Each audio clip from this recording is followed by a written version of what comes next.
샬롬, 하나님과 동행하는 새벽기도회 달라스 임마누엘 교회 권성철 목사입니다.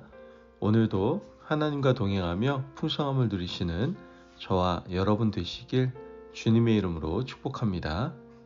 오늘 말씀은 사무엘상 6장 19절에서 21절까지의 말씀입니다. 벳세메스 사람들이 여호와의 궤를 들여다본 까닭에 그들을 치사 5만 70명을 죽이신지라. 여호와께서 백성을 쳐서 크게 살육하셨으므로 백성이 슬피 울었더라. 벳세메스 사람들이 이르되 이 거룩하신 하나님 여호와 앞에 누가 능히 서리요? 그를 우리에게서 누구에게로 올라가시게 할까 하고 전령들을 기럇 여아림 주민에게로 보내어 이르되 블레셋 사람들이 여호와의 궤를 도로 가져왔으니 너희는 내려와서 그것을 너희에게로 옮겨가라. 아멘. 하나님의 말씀입니다. 보통 사회생활을 잘하고 가진 것이 있을 때에는 사람들이 자신을 대하는 태도가 괜찮았는데 가진 것이 없을 때 사람들이 자신을 다르게 보고 다르게 대하는 것 때문에 왠지 서럽고 불편한 마음을 가질 때가 있었을 겁니다. 슬프고 안타까운 일이지만 그것이 우리에게 일어나고 있는 것이 현실입니다. 물질을 얼마를 가졌든지 그 사람의 사회적 위치와 지위가 어떠하든지 그것과 상관없이 사람의 인격을 보고 그 사람을 존중해야 가정이나 사회나 공동체가 아름다운 것인데 그렇게 살지 못하는 것이 오늘 우리 시대의 일반적인 모습이라는 것이죠. 더 심각한 문제는 하나님도 같은 방식으로 대하고 있다는 겁니다. 기도하는 대로 들어주실 때에는 잘 섬기다가 훈련과 고난을 주실 때에는 하나님을 떠나는 모습이 바로 우리의 모습이고 오늘 본문에 나오는 사람들의 모습임을 우리는 깨닫게 됩니다. 오늘 본문은 벳세메스 사람들을 소개하고 있습니다. 이스라엘이 블레셋에게 언약궤를 빼앗기지 않았습니까? 이스라엘 백성들에게 있어서 하나님의 언약궤는요, 하나님 그 자체였고요, 지극히 귀한 성물이었습니다. 그런데 그 하나님의 언약궤가 빼앗긴 겁니다. 이스라엘 백성들은 아무도 거기에 대놓고 말하지는 않았지만 마음속에 하나님에 대한 권위, 이전에 하나님을 인정했던 하나님에 대한 존중이 조금씩 변하고 사라졌을 겁니다. 아니, 우리 하나님이 블레셋의 신에게 지다니 분명히 이런 마음을 가지게 되었다라는 것이죠. 블레셋 사람들이 가지고 있었던 고대 이방인의 신관념을 이스라엘 백성들도 마음에 품고 있었던 것이죠. 하나님의 언약궤가 블레셋 지경을 쑥대밭으로 만들었습니다. 다곤신이 깨어진 것을 보고 놀란 블레셋 사람들은 언약궤를 이곳저곳으로 옮기기 시작합니다.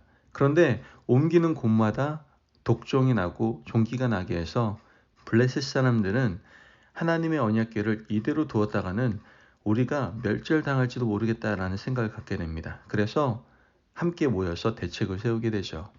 그리고 언약궤를 보내기 위해서 새 수레를 만들고 소 2마리를 이용해서 언약궤를 내보내게 됩니다.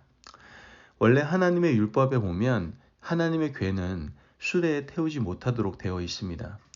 레위인들이 어깨에 메고 걸어야만 되도록 기록되어 있었죠. 하지만 율법을 모르고 말씀을 알 리 없는 블레셋 사람들은 수레에 실어서 하나님의 궤를 이스라엘 지경으로 보내게 된 겁니다.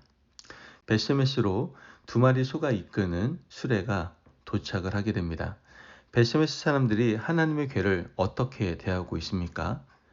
오늘 본문 19절 말씀을 보면 벳세메스 사람들이 여호와의 궤를 들여다본 까닭에 그들을 치사 5만 70명을 죽이신지라.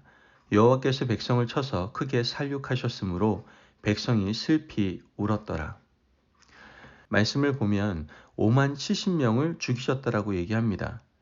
5만 명, 또 어떤 사본에는 5만 70명이라고도 얘기하고 또 다른 곳에는 아예 숫자가 적혀 있지 않습니다. 이 숫자가 중요한 것은 아닙니다. 중요한 것은 하나님께서 이스라엘 백성들, 특히 벳세메스 사람들을 치셨다라는 것이 중요하다라는 것이죠. 하나님이 우리 편을 치신 겁니다. 하나님의 이름을 망령되이 일컫고 신성을 모독하는 블레셋 사람들을 죽이신 것까지는 이해가 되는데 우리 편을 하나님이 죽이신 거예요. 도대체 이 베스메스 사람들이 무슨 죄가 있다고 치셨을까요?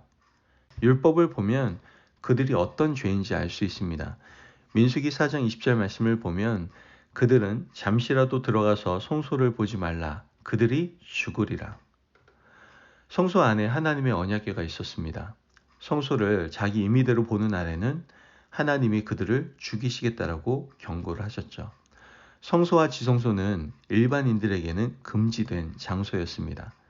성소는 제사장들만 출입할 수 있었고 지성소에는 단 한 명이 1년에 한 번 들어갈 수 있었습니다.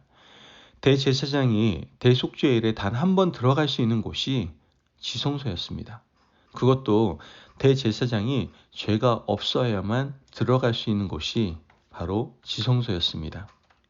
여러분, 베스메스 사람들이 이것을 몰랐을까요? 몰랐을 리가 없습니다. 왜냐하면 죽고 사는 문제였기 때문에 이스라엘 백성들은 하나님의 성소에 들어가서는 안 된다는 것을 너무나도 잘 알고 있었습니다. 성소에 들어가서도 안 되고 하나님의 언약궤를 임의로 들여다보는 것도 안 된다는 것을 그들은 어릴 때부터 교육을 받았던 겁니다. 그런데 이미 베스메스 사람들 마음에는요, 한번 빼앗겼던 하나님의 언약궤를 보면서 하나님의 권위 자체가 무너진 것으로 생각해 버렸던 겁니다. 그래서 하나님의 궤가 돌아오자 구경거리로 하나님의 궤를 들여다보게 되었고 그것을 하나님께서는 죄로 보시고 그들을 가만히 두지 않으신 겁니다. 여러분, 교회가 잘못하고 목회자가 잘못해서 하나님의 권위가 땅에 떨어진 세상이 되었습니다.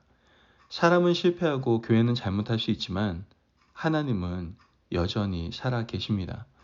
하나님의 이름은 여전히 우리에게 존귀하게 여김 받아야 하고 하나님의 영광은 지금도 지극히 높고 지금도 지극히 크셔서 그 누구에게라도 하나님의 이름은 욕보임을 당할 수가 없습니다. 그럼에도 불구하고 혹시 우리 가운데 하나님을 쉽게 생각하고 하나님을 경홀히 여기는 마음이 있다면 다시 한번 하나님 앞에 옷깃을 여미고 하나님의 이름을 높이는 삶을 살아야 할 줄 믿습니다. 이스라엘 백성들이 하나님의 영광을 팔아먹고 엘리와 엘리 가문이 하나님을 능멸한 것이지 하나님은 여전히 살아계셨고 하나님은 여전히 영광 가운데 계시다는 사실을 베스메스 사람들은 몰랐기 때문에 이러한 큰 잘못을 저지르고 말았던 겁니다. 오늘 이 시대에 하나님의 영광이 사람들로 말미암아 가려지게 되었지만 그럼에도 불구하고 하나님은 불꽃 같은 눈으로 우리를 돌보고 계시고 하나님은 지금도 살아계신 분이라는 사실을 붙들고 의지하며 그 하나님 앞에 기도하고 간구하는 저와 여러분이 되시길 주님의 이름으로 축복합니다. 아멘. 기도하겠습니다. 사랑이 많으신 아버지 하나님 감사합니다. 오늘도 우리에게 귀한 말씀의 은혜 허락하심을 감사합니다. 하나님, 우리가 절대로 하나님의 영광을 경홀히 여기지 않게 하여 주옵소서. 하나님, 어떠한 경우라도 하나님의 이름을 높이는 아름다운 인생을 살아가는 저희들 될 수 있도록 축복하여 주옵소서. 감사하며 예수님의 이름으로 기도합니다. 아멘. 오늘도 하나님과 동행하며 풍성함을 누리시는 저와 여러분 되시길 주님의 이름으로 축복합니다. 여러분, 우리 인생을 통해서 하나님의 이름과 영광을 높이는 삶을 살아갑시다. 하나님께서는 그러한 삶을 살아갈 수 있도록 우리에게 가장 선한 길로 인도하여 주실 겁니다. 오늘도 말씀 안에서 승리하십시오.